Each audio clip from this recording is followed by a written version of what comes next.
વડોદરા ગ્રામ્ય એસઓજી દ્વારા Sinor police station વિસ્તારમાં ગેરકાયદેસર લીલા ગાંજાના છોડ તથા માદક પદાર્થ સાથે કિસ્મને પકડી પાડેલ.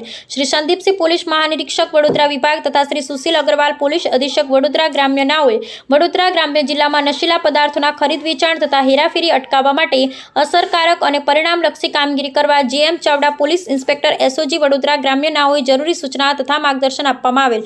જે અંતર્ગત HM Jaliya police sub inspector તથા PJ Patel police sub inspector તથા એસઓજી સ્ટાફને જરૂરી સૂચના તથા માર્ગદર્શન આપવામાં આવેલ.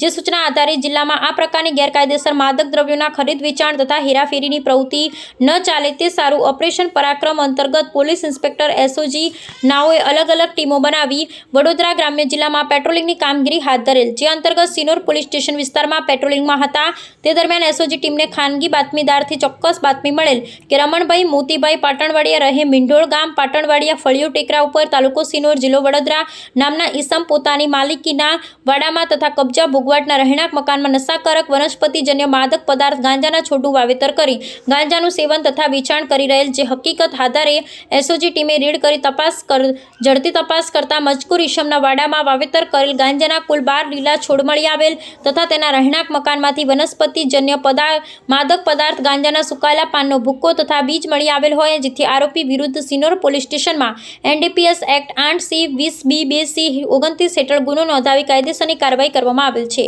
રિપોર્ટ સંજય ખત્રી.